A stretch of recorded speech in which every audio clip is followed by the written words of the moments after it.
మనకి ఇంకా నెక్స్ట్ ఇంకో మీటింగ్లో అందరికీ బహుమతులు ఇచ్చేటప్పుడు ప్రతి ఒక్కటి మాట్లాడిస్తుంది. కాబట్టి రాయపతి చెప్పినట్టుగా రేపు జరగబోయే కానీ నెక్స్ట్ ఇంకా అంత రెండంతలు అయ్యేటట్టుగా మీరందరూ పాల్గొని సార్ చెప్పినట్టు మనం అందరం ఐక్యతగా ఉంటే కలెక్టర్ కూడా వచ్చి మనకి ఏదైనా సపోర్టు ప్రభుత్వం కానీ పెట్టుకుంటుంది. కానీ రాజకీయాలు ముడిపెట్టకుండా ఈ మహాశక్తి పథకం ప్రకారంగా పండుగని కొందరికి ఇస్తుంది. కాబట్టి కళ్యాణ్ గారు మాటల మనిషి కాదు, చేతల మనిషి, పని చేయగలదు, నేరుగా మాట్లాడగలదు.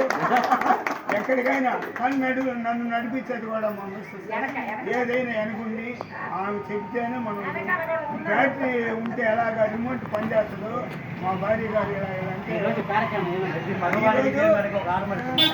ఈరోజు సంక్రాంతి రాబోయిందని ప్రభుత్వం ఇస్తుంటే కాదు, ఈ 40 మందికి ఏదో మా దోసింది ఒక టిక్లాగా ఎంతోగంత 40 మందికి పేరు ఉన్న వారికే బాక్స్ కూడా ఇక్కడ కొన్ని బహుమతులు.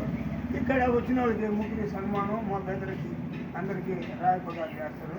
కాబట్టి ఈ అవకాశం ఇచ్చిన మా మిత్రులు రాయప్ప గారు కానీ, పవన్ గారు కానీ, మా పెద్దల గారు కానీ, అబ్దుల్లా గారు, సేనే గారు ప్రతి ఒక్కసారి పట్టు ఉదయించే సూర్యుడిలాగా పట్టు 5:30 అంటే 5కే లేపేస్తాడు. ఏమన్నా ప్రోగ్రామ్ ఏమైంది. కాబట్టి సేనే గారు కూడా చాలా హెల్ప్ చేశాడు.